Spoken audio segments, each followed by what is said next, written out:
I think another thing you need to look at when you're talking about suffering is, of course, the law of karma as well.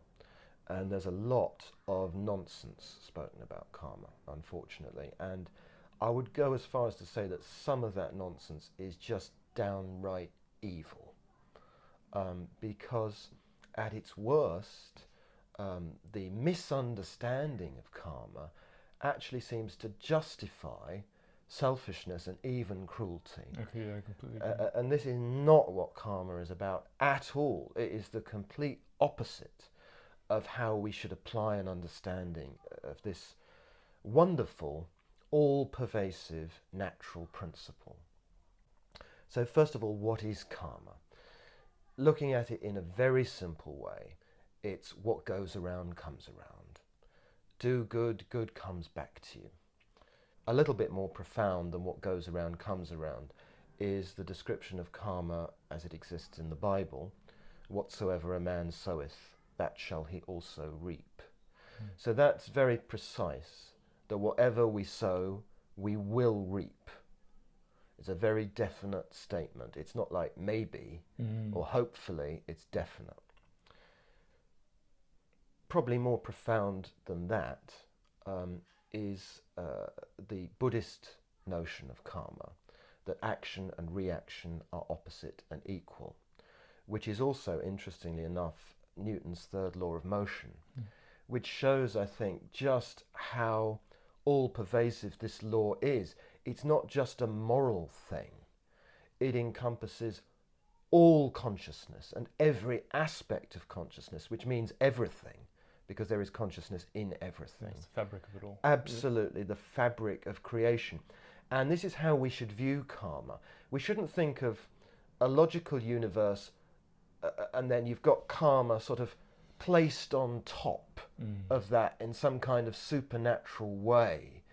It's not like that at all. Karma is at the very axis of logic, of even of physics, of everything, of how the universe functions.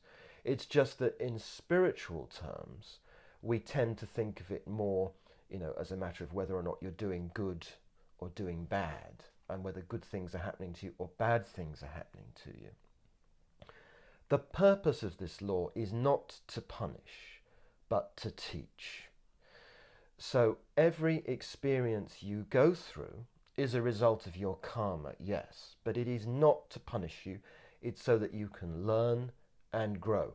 And it's very difficult. It's easy to talk about, but it's very difficult to really apply that appreciation to your life, especially if you're going through something bad and you think, yeah, well, this is all to help me grow. And you think, but it doesn't make it necessarily any easier to go through the ordeal. So I'm not trying to say suffering doesn't matter because it's all about growth. It's not like that at all, but there is a reason for it. Now, one of the worst misunderstandings about karma is a very simplistic idea that if you look at someone, you can tell how spiritually advanced they are by how well their life seems to be going. So someone who is clever, rich, and handsome is therefore deemed to be more spiritually evolved than someone who's maybe ill and has financial problems and is depressed. In actual fact, the exact reverse may be the case.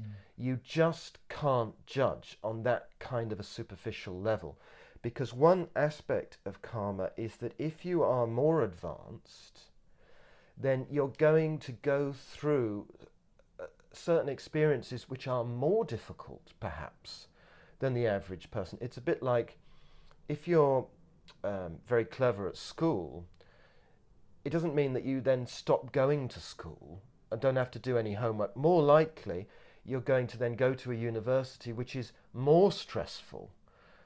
Why? Because you're learning more. Whereas the person who wasn't very good at school, wasn't very interested at school, maybe stopped studying at 16, never looks back.